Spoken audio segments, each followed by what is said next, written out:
Pemirsa, seperti janji kami sebelumnya bahwa kami di studio TV One hari ini sudah bersama dengan narasumber hebat, narasumber yang pemikirannya ini sangat tajam dan akurat. Di kanan saya di sini ada Mas Budi Setiawan, pengamat sepak bola nasional. Selamat siang, Mas. Selamat siang. Kemudian kami juga tentunya menghadirkan anggota Komisi 10 DPR RI, yaitu Mas Ahmad Dhani Prasetyo. Selamat siang, Mas Ahmad Dhani. Selamat siang. Oke, kita akan bertanya dulu ya ke Mas Budi. Mas Budi, ini kan ada penambahan pemain naturalisasi, ada 3 orang yang ditambahkan. Sepenting apa sih, Mas? Sekrusial apa sih, Mas, sehingga timnas Indonesia ini benar-benar membutuhkan penambahan ini, Mas? Ya, jadi kan program naturalisasi ini sebetulnya adalah program akselerasi untuk kita mencapai top performance tim nasional Indonesia di kancah internasional, dalam hal ini adalah Piala Dunia. Nah, untuk lolos Piala Dunia kita harus lolos melalui fase round 3 secara langsung. Kalau tidak langsung kita masuk round 4. Dan sebelumnya tidak pernah ada yang menduga kalau Indonesia bisa semulus ini di round 3. Sehingga ketika menghadapi 4 pertandingan sisa di round 3 ini, PSSI melihat ada sebuah peluang yang harus dimaksimalkan. Istilahnya harus ikhtiar dulu. Nah, langkah ikhtiar ini adalah mendatangkan 3 pemain baru yang baru diketok di Komisi 10 oleh Mas Dhani dan kemudian di paripurna kemarin untuk memastikan bahwa pertandingan melawan Australia dan Bahrain tanggal 20 dan 25 untuk kita bisa lolos langsung ke Piala Dunia. Dan walaupun secara resmi targetnya PSSI untuk lolos Piala Dunia itu di 2038 ya kalau nggak salah, tapi ini sebetulnya adalah sebuah momentum yang nggak boleh dilewatkan. Sehingga penambahan 3 pemain itu tadi ya kami anggap dari sisi sepak bola ya ini menjadi bagian strategi secara yang gradual dari PSSI. Oke. Untuk memperkuat tim seperti itu, apakah dengan Anda melihatnya 3 pemain ini datang ke Indonesia dengan proses naturalisasi akan memenangkan atau membawa kejuaraan untuk Bisa Indonesia menjamin, ya? di Bahrain dan juga melawan Bahrain dan Australia nantinya? Dalam pertandingan sepak bola itu tidak pernah ada jaminan menang. Oke. Tapi kita bisa mempersiapkan sebuah tim yang utuh, yang komplit untuk mempersiapkan pertandingan krusial melawan Australia nanti. Walaupun pertandingan lawan Australia itu, Australia saat ini ya kondisinya sedang tidak baik-baik saja. Sehingga secara psikologis Indonesia di atas angin dengan kedatangan 3 pemain baru naturalisasi untuk melawan Australia di tanggal 20 nanti. Oke, kita coba ke Mas Ahmad Dhani. Mas Ahmad Dhani sebagai anggota Komisi 10, Mas Dhani ini optimis gak sih Kluivert ini bisa membawa anak asuhnya bisa memenangkan pertandingan-pertandingan yang akan datang nanti? Ya kalau dilihat dari pendapat dari Mas bahwa Australia lagi kondisinya tidak baik, ya berarti kan optimis kita, ya kan?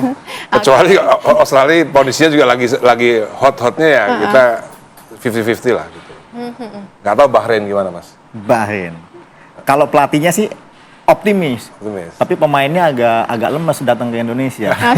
Artinya peluang besar begitu ya untuk Indonesia untuk bisa memenangkan pertandingan selanjutnya ini. Tapi Mas Dhani, ini bagaimana kemudian teman-man atau anggota dari DPR RI Komisi 10 melihat atau menanggapi terkait dengan naturalisasi yang dilakukan kali ini? Kalau kita, saya pribadi ya, lihatnya begini, kita harus pikir panjang ya. Jangka pendek kan menang. Jika menang, lalu selanjutnya bagaimana? Jika kalah, selanjutnya bagaimana? Itu kan kami sebagai orang-orang yang lebih spektrumnya lebih luas melihatnya. Jadi seandainya kalah, nanti bagaimana? Program naturalisasi ini seperti apa? Jika menang, apakah akan diteruskan naturalisasi yang ternyata hampir semua pemainnya dari asing ya, Mas ya? Hampir semua. Ini kita kaji lagi lah. Kalau misal menang ya, apakah akan terus naturalisasi akan terus seperti yang ini udah baik nih, oke. Ya udah. Ada evaluasi berarti ya. Berarti nggak usah dievaluasi dong kalau udah menang, bener nggak?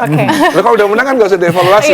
Berarti ini bener, terusin gitu. Nah jika kalah, baru kita evaluasi. Gimana berikutnya gitu. Oke, tapi Mas Budi, kalau Anda melihatnya selama ini pemain-pemain sepak bola dari Indonesia, Timnas atau Garuda, skuad Garuda, ini apakah memang kita sangat membutuhkan naturalisasi seperti yang tadi ditanyakan oleh Nadila juga dan juga program yang dilakukan oleh PSSI untuk naturalisasi, memperkuat tim, ini apakah menjadi salah satu solusi? Dalam konteks untuk mempercepat prestasi, baik itu di level Asia ataupun dunia, ini harus dilakukan. Kenapa? Karena kita sudah mengalami pergantian banyak ketua umum dalam 20 tahun terakhir ini, dan nggak ada yang fokus di dalam satu hal.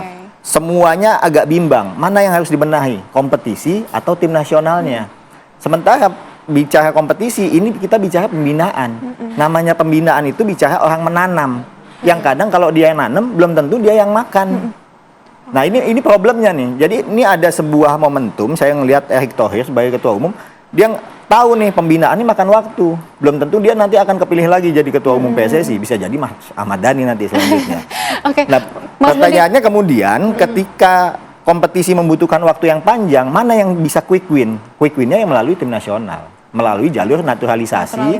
Yang memang itu secara aturan diperbolehkan oleh FIFA. Oke, Mas, ini secara jangka pendek mungkin akan memperkuat timnas Indonesia, tapi untuk jangka panjang ini kan bisa saja membuat ketergantungan. Ini gimana Mas menanggapinya? Ya ketergantungan kalau kompetisinya nggak dibenahin. Nah ini sebetulnya lah yang harus kita dorong sama-sama, terutama di Komisi 10. Mungkin harus ada model yang berbeda ke depannya. Ketika mau melakukan naturalisasi pemain, PSSI mau menyetujui nih, meminta persetujuan DPR, jangan lagi hanya untuk kepentingan jangka pendek, tapi harus ada komitmen dari PSSI. Oke, pemerintah, baik itu DPR maupun pemerintah eksekutif, akan menyetujui naturalisasi, tapi komitmennya PSSI untuk melakukan pembinaan di mana? Kompetisi profesionalnya maupun usia mudanya. Itu yang harusnya dikejar ke depan di Komisi 10. Bukannya saya ngajarin Mas Dhani ya.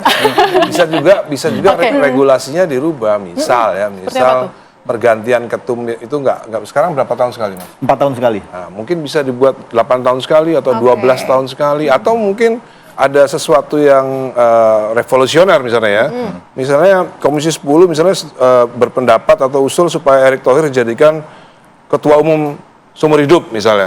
Karena memang berbicara soal pembinaan itu nggak bisa 4 tahun sekali, berat gitu.